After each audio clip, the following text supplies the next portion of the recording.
my song. I'm your gamer, and this is the Breakdown. What? Hey, everybody!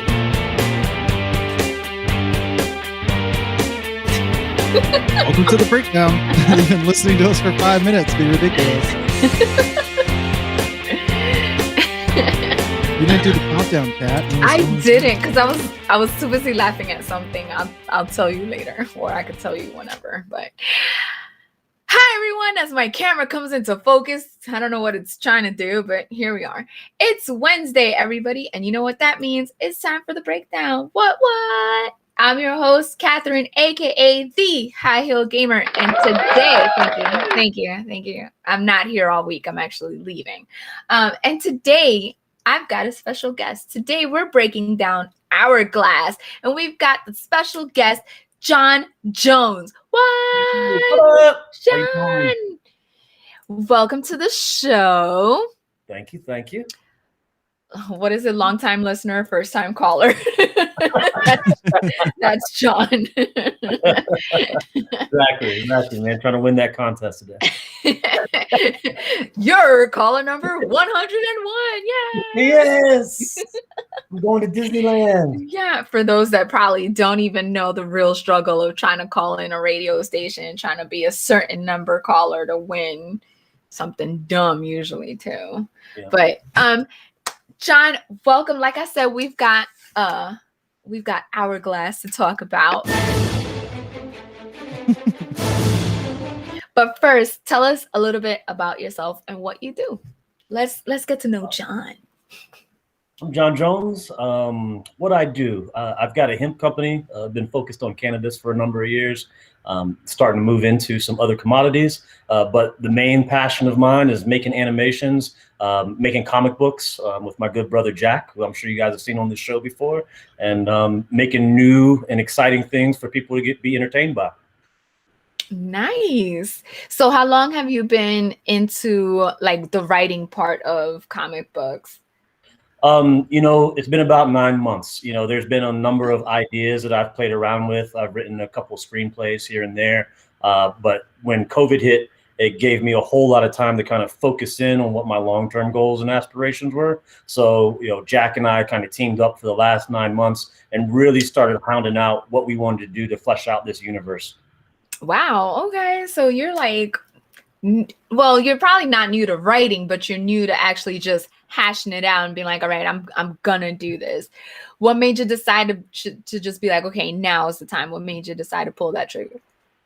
The quarantine. So, I hear a lot of artists that are out there right now that, before the quarantine, they didn't have a whole lot of time. They had to work the regular job. They didn't really commit to what it is that they've been talking about for so long. And then when the quarantine kind of came around and COVID really hit, and I had to buckle down at the house, figuring out, okay, no matter what happens next in the world, what can I create within myself to really start defining what I want to do for the long term.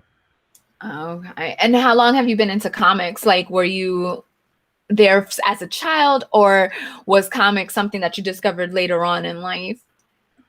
For me, Spawn was always a big inspiration early on. Wolverine, most of the Marvel universe, but Wolverine specifically.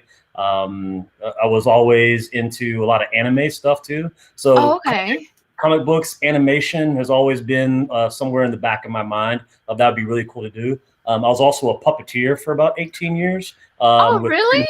Group. Yep. Lisa Stirs, the puppeteer for Howard the Duck, was my mentor. And so we traveled the country doing puppeteer work and stuff. So voice acting and all that stuff already went into my repertoire. And so being able to bring these comic books all the way to animation is really what my focus is. And being able to, be some of the characters. Also producing is in my wheelhouse based on the finances I'm able to do. And so, just being able to have our own total production. Oh, wow. I did not know you was a puppeteer. Like, that's like super, super cool. I've always wanted to be a puppeteer and a ventriloquist, but I suck at like speaking regularly, so I couldn't even like try to. I tried, but I failed miserably. Yeah, but you know what you do? You embrace the speech impediments or the faults. When it comes to puppets, you make it a character. So then you just, you expound on what you're already good at, even if you're bad at it. You know what I mean? You're the third person I know that's a puppeteer in my life, and I always find out like this. Like I've talked to them on and off, and they're like, "Oh yeah, by the way," and I'm like, "No, that's what you lead with. Like that's what you start with. Like that's the thing you say." Really. So, do you create puppets too, or you just do the voicing and the movement for them? Yeah, I actually do create puppets, marionettes. I've been doing a whole lot of Muppets my whole life too. So we'll get to maybe have a host sometime that's a Muppet that comes on your show as a co-host or something. Oh my God, we need to get Sean Durrington in here and have his puppet talk to your puppet, and I will act like a 3-year-old with my eyes like super big, super excited. Like it doesn't take much. Like I get excited easily. It doesn't take much. You said you're also into animation and anime as well.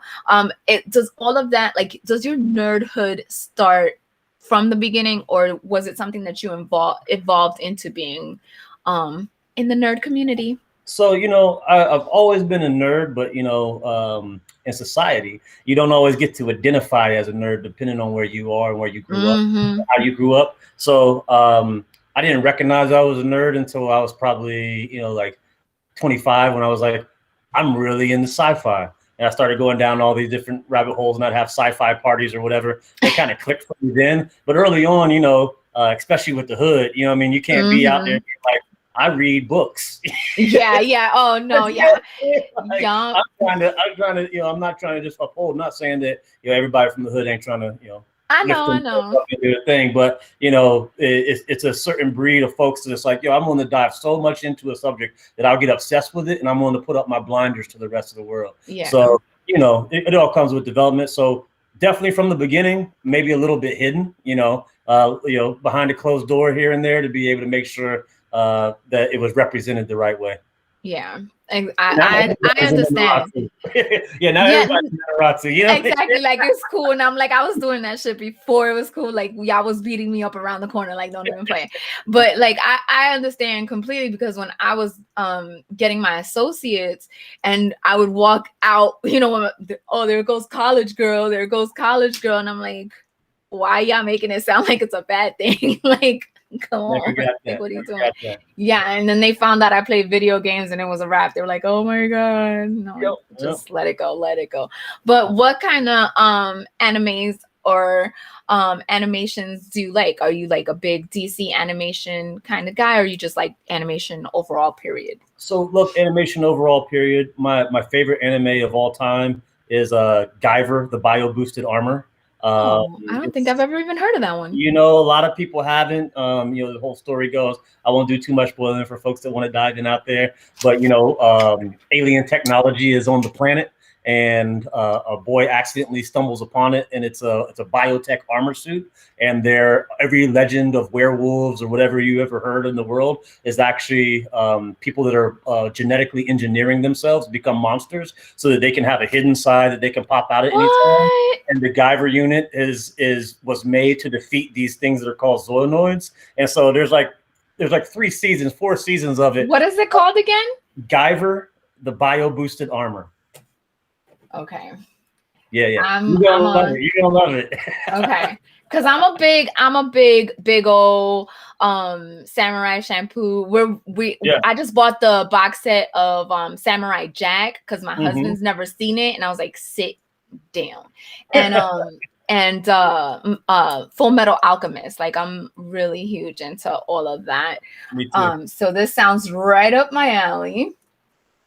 This definitely sounds right up my alley, because I found like anime for me was touch and go. Like we had Sailor Moon, we had Cowboy Bebop, and then we had old school Adult Swim with like Eon Flux and stuff like that. But I didn't start discovering a lot of it till way later into my 20s, and I was like, what is this? And like I just lost it. I was like, what is all of this? Like, it was just a lot for me to handle. Do you read mangas too? I haven't really dug into mangas, but my wife Satori, she is fluent in Japanese and loves them, so she's all about it. Mwah. Yeah. I think I don't know what it is about a manga. I just can't wrap my head around it. I can do comic books, no problems. I just can't do mangas, which I don't understand, but the rest of my family does. And I kind of get jealous of it because it's like I want to know too, but then I'm like, meh. And like we'll watch an anime and they'll be like, oh, this was what really happened in the manga. I was like, I want it. It's like I want to.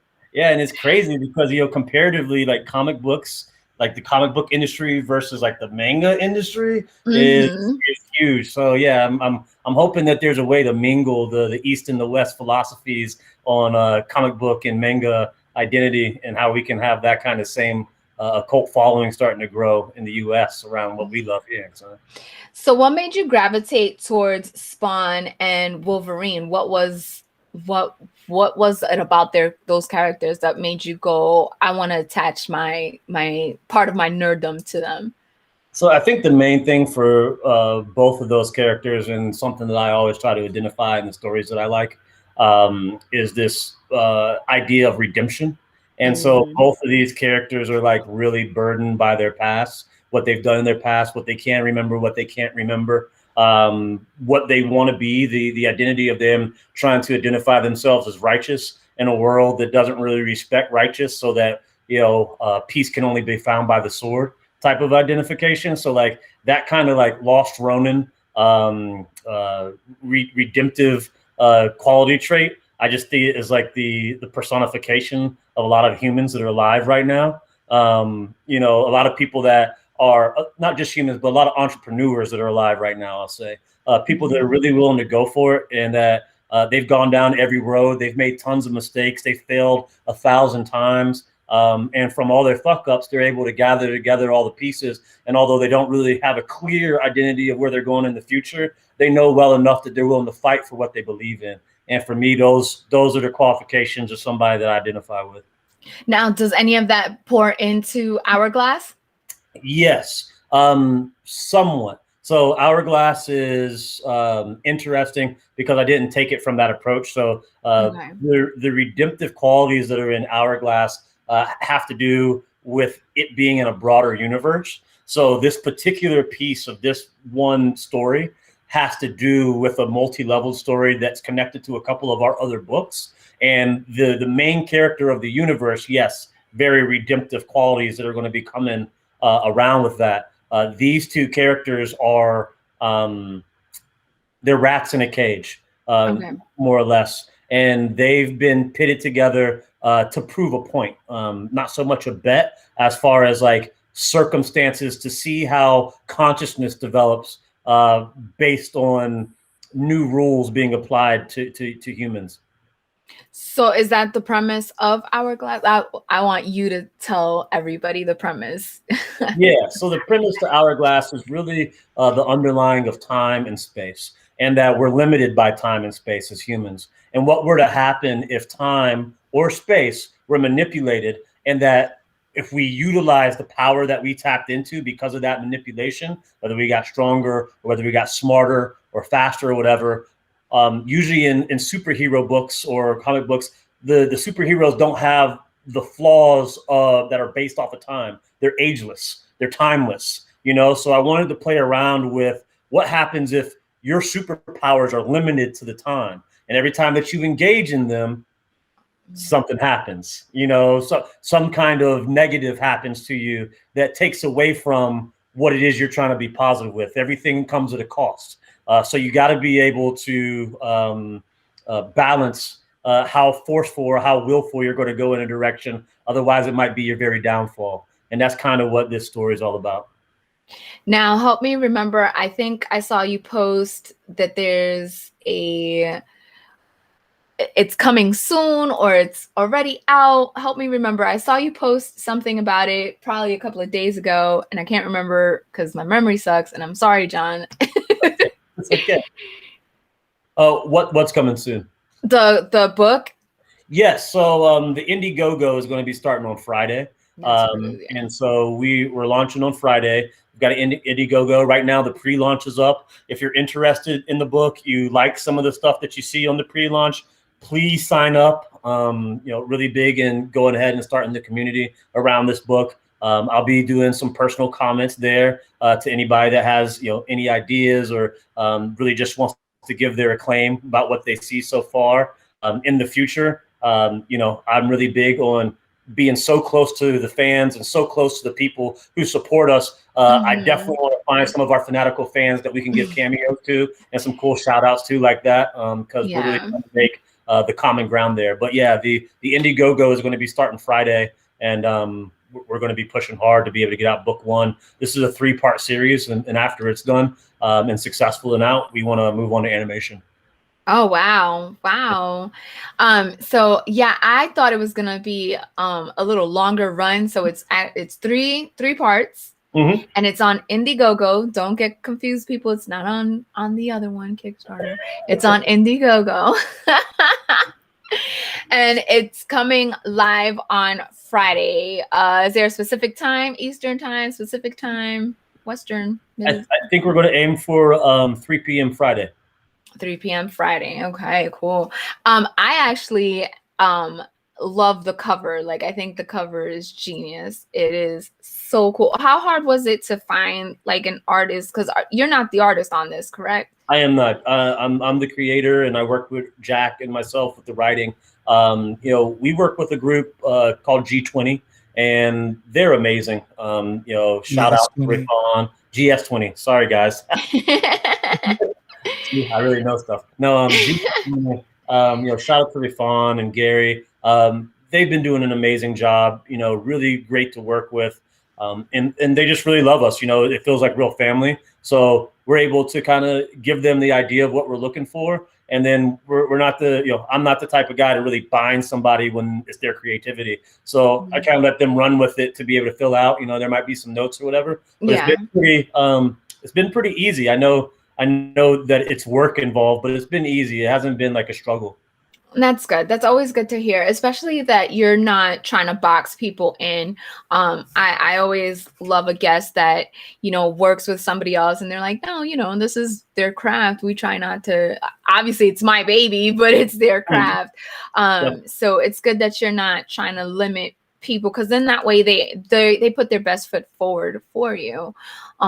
So are all 3 stories hashed out already, or? Yep, all 3 stories are hashed out. There's still some fine tuning to the writing that needs to be done, but everything, the entirety of the arc, the entirety of the story is complete. So cool. And then you said you're gonna try to move over to animation. Yeah, so I think that a lot of our books, as we start to move forward, are just going to be moving right into animation. And we're an IP creation hub between WTF Comics and WTF Broadcasting. We want to be able to have everything in production and move it all the way through. That's pretty cool. I think that part of it, to me, is interesting, because a lot of times you get involved in these characters and you just kind of want to see them come to life.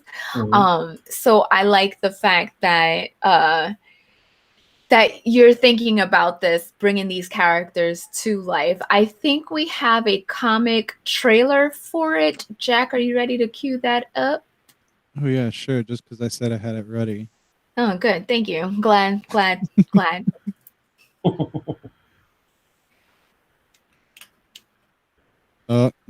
Are you there, Jack? Jack, wake up.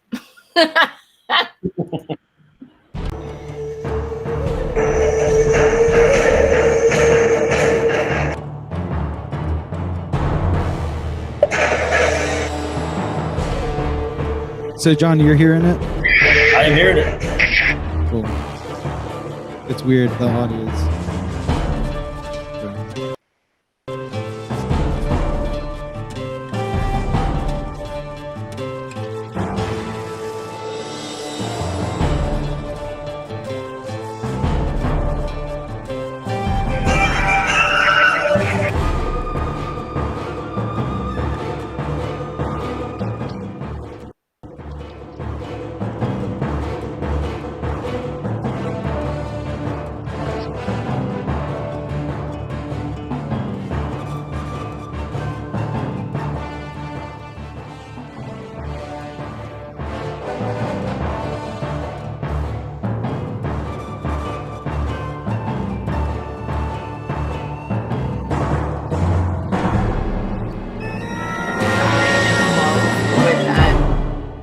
right there, that picture of the sands coming. Like, I think that's such a cool picture. I'm interested in seeing how it all develops and plays out.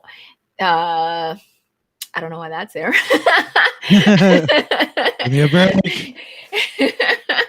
But I definitely am excited to see the next part of it, you know. How important is it to tell like a full character development for you?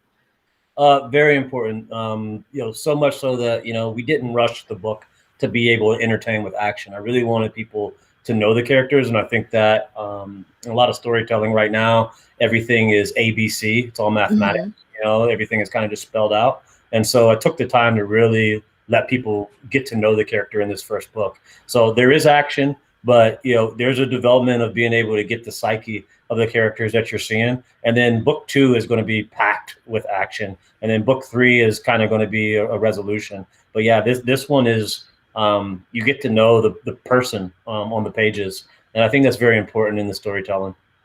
I agree. Like, that's why I asked, so you can say it so eloquently, because, you know, you want to feel a part of this character's life more than just what they're doing, but also what they're feeling, what they're thinking, you know, and not so much predict in a sense their next move, but kind of guess it, like, oh yeah, I could totally see him doing that because I know, you know, him or her, depending on the character. So I wanted you to express that eloquently, because I think you do a good job capturing the identity of all the characters. How hard was it working with Jack? You know, Jack. Oh, wow. I'm just kidding. I'm just kidding. me and Jack have been working together. Look at you know, I had to. Me and Jack have been working together for, I don't know, Jack, 17 years. It's been a long time. Since we've been. Don't put it in years. That's terrifying. Okay, me and Jack are really. Y'all could have been in diapers, like I'm saying, cheersing sippy cups and whatnot. But, yeah, you know, Jack got introduced to me a long time ago, and immediately we were like, you know, we could probably get to work together. And we've both worked in our different idioms of different circles and teams and stuff. And there's something about being able to work with somebody that once the goal is set, that you don't have to worry about them accomplishing the goal that you guys are setting and reaching out for. And the one thing I can say about Jack is he's one of the hardest workers in the room, hands down. If there's something to get done, he won't sleep until it's done. Yeah. And so, like, you know me, I'm the one to quick drive Jack under the bus, but I even have to admit, like, that is 100% accurate what you said, because I've gotten texts at 3-4 o'clock in the morning talking about, hey, this is an idea, and I'm like, go to bed, bro. Like, he'll call you at 4 a.m. drunk and be like, hey, I had this idea. Listen. And he doesn't call me, he texts me because he doesn't know if I'm live. So he'll text and he'll be like, yo, I've been drinking, but I have this idea. Hear me out. And I'm like, good ideas. And I'm not always drinking. No. Sometimes I'm eating candy. You know? Or what is it? The cheese bread? No. What is the little roll up? Twinkies is Jack's kryptonite. That's a whole other. That's a serious addiction, man. Don't make jokes about that. He's always eating like peanut butter and cheese bread or something. If you look under Jack's car seat right now, there's probably a box of Twinkies. No, there's rappers. There's rappers, but it's not. You know it's true. Twinkies is like that thing that if I buy a Twinkie and actually eat it, I will text people like I fell off the wagon. Yeah, I went 6 months. Not many people would know that about Jack. If you ever want to support the show, I don't know why I love Twinkies. If you ever want to support the show, just buy us a crate of Twinkies and Jack. Not me. Don't give me no Twinkies. I've got a terrible Twinkie story. This is why I'm not helping. People are not no more. No. Now, wait, real quick. Pause. I need to know: are you adventurous with Twinkies? Like, do you try the different flavors that come out, or are you just like, no, original and only original? It's a hidden passion. It's a hidden passion. but I am an original fan. For me, Okay. that's the Twinkie. Like a Twinkie is a Twinkie. And then there's all that other like You novelty didn't ask stuff. him how he eats it, Cat. You didn't ask him how he eats it. Because Ew, is there a special way you eat No, Twinkies? no, Ew, how you? that's not what he's getting at. It's more of a like. it's like a crack rock for Jack. So he'll Yeah. buy it. He'll buy it from the store. He'll buy it from the store, and he'll scrunch down in the corner seat and like. No, that's not, see, that's not the extreme. It's more like I eat it as quickly as possible so no one sees my shame. There you go. So you just Get in the inhale car. it, like you Kirby it, like you Kirby, like Kirby Yes. up. Kirby. By no Dreamland means Adventure by no total. means can his wife find out. So yeah. But these are the Oh, things yeah. I want to say to somebody. Wow, Jack. Yeah. You have no.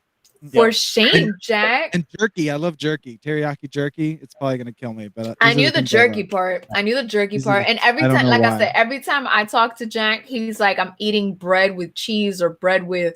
Why eat bread with cheese? Who doesn't eat like Gouda? I No, just know but like Gouda. you Is that roll what you it eat? up. Like, what is it? The thing that you What? eat? Like you roll up. There's something that you do that drives me insane, and I think it's just gross. I eat apples and peanut butter. What? No, it's a rolled up piece of bread. Yeah. I don't know why you do it, but you do it. A piece of bread. You're so random. I don't know Hey, what you're talking about. Sean Who doesn't eat McCarty- bread? Tom McCarty's question is great, Jack. What we want to know is how Jack. What we really want to know is how Jack eats ding dongs.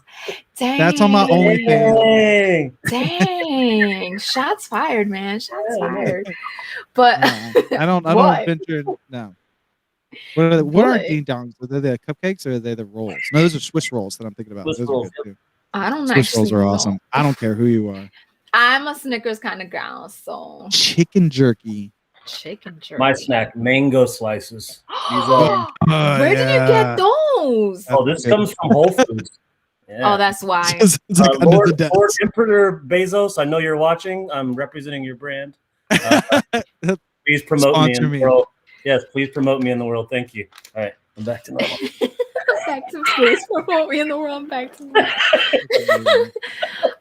So somebody, not somebody, Sean, my BFF, wants to know if you have read or watched Strike Force. What does that say? Strike Force Moratori. I'm not, but I'll watch it. I'll start watching it tonight. It's a series? Okay, yeah. Comic book series. There's similar premise to the to your phenomenal series Hourglass. Look at that. Speak that into existence. Awesome. Phenomenal. Yeah, I'll check it out tonight. It is actually a really great story. I've had the pleasure of a sneak peek, and I was like, okay, I could get behind this. I like it. Definitely. So I'm excited for it. I did not know it was 3 parts. Like I said, I thought it. So I'm even more excited to see like all the jam-packed adventures and how the twists and turns and. Who's on spoilers? Yeah, the premise is. I do want spoilers. I do. I live for an exclusive. I live for a spoiler. So I'm just like, however I can. I mean, I don't want other people to have spoilers. I want the spoilers for myself because I'm selfish like that. Yeah. Dang, Jack. Gotta call me out. This is why it's only 3 parts, and it's because the premise is that it all takes place within an hour. And of course, the hours is going to be extended because nothing could get done in that kind of time. But the hour of the universe. So imagine that time is relative, which we all know. So the universal hour is a lot longer than the Earth hour. And in that hour of the universe, as the hourglass ticks, everything takes place. So that's why everything's short, because once the sand is up, everything goes back to normal. That's my favorite right there. That image right there is just blue? So, yeah, that is like my absolute favorite. I don't know what it is exactly. Maybe the coloring, the sand, the way it's split. It's definitely bomb.com. Do people still say that? Did I just date myself? Bomb.com. It's so good. When you saw this image, what like, how did it make you feel? So we had the cover for book 2 was actually going to be cover for book 1. And I was like, whoa, I want to slow it down. and we had actually already completed the cover that was supposed to be for book 1. And I found a picture of a old man and a young boy that had been spliced together, and I sent it to Jack, and he's like, "That's way too creepy."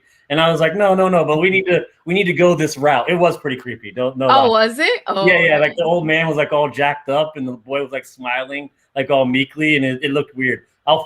Jack can find a copy of it. You can post it. Yeah, I'm looking for it. But it was ridiculous. And so this was like I wanted to show the expectations of one's life. Under an hourglass, we're all on time. We're all on borrowed time, is what I say.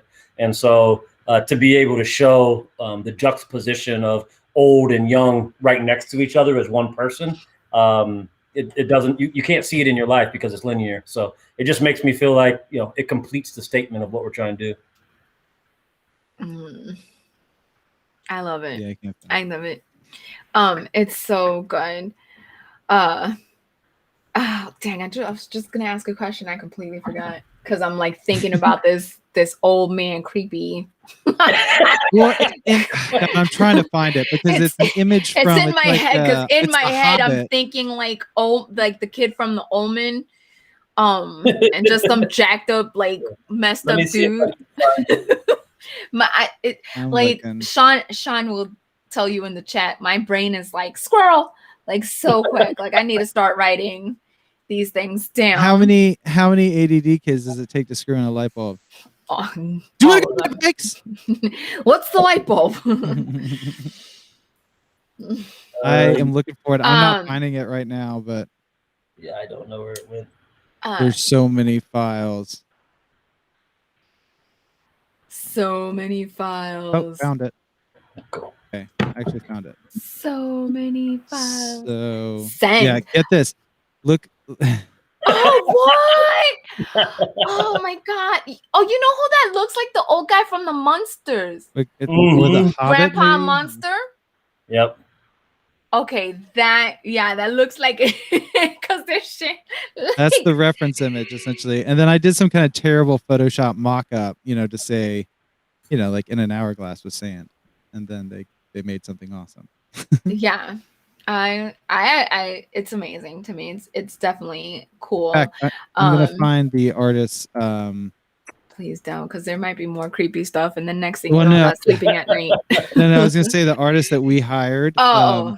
And I'll put his Instagram in the comments. So I need to know. This is my exclusive. Do you have a physical copy of Hourglass yet? Not yet. Okay. But it's coming. It's in the mail.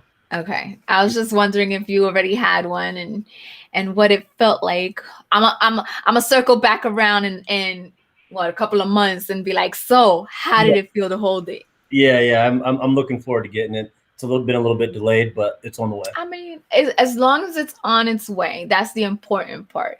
It could be delayed a little bit, and that's fine. You do feel it in your heart, but the important part is that it's on its way. So people are excited about it. So remember, folks, it's on Indiegogo, not the other one.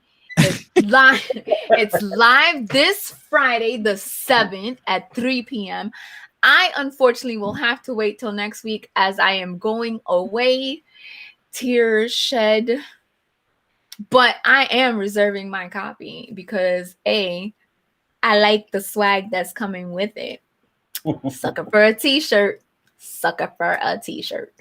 And it's a great story. Like, why wouldn't you? Look at all that cool swag. I like the bookmark. I like the pin. I like the poster. I'm getting all of it. I'm like, I'm done. I've got it. But I gotta wait till next week. You don't have to wait till next week.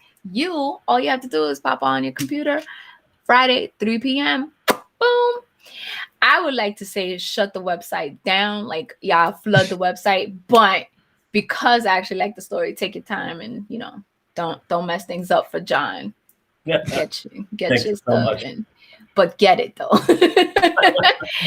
Jon, thank you so much for coming onto the show and talking to me. I'm fascinated that I now know that you're a puppeteer, and I'm gonna sit myself a crisscross applesauce and have you and Sean with your puppets talking, and I'm just gonna act like I'm at Mr. Rogers' Neighborhood, and it's gonna be sounds great. It's gonna be fantastic. Like, mark my words, people. I will make this happen. Yeah, you guys know the drill. Like, why do you guys make me say it every week? Go to our website, issueslitshow.com. Go to the other website, WTFcomics.com. Comic books. Oh, Christ. One of these days, I'm going to get both of them right, and it'll be a wrap for me. See, WTF Comics. If you guys think, I would like to say I'm here all week, but I'm out. You know, I'm on Insta. You know the Insta. Don't at me because I won't respond. And huh? What? What she said? Subliminal message. Don't at me because I won't respond. I'll roll my eyes and forward it over to Jack, and he'll roll his eyes and nobody will answer. That's how the hell we do. But you can at me if it's something cool. If it's something cool like Hourglass Comics, at me. If it's bitching and complaining, save that. See you guys next week. Bye, everyone. Thank you, guys.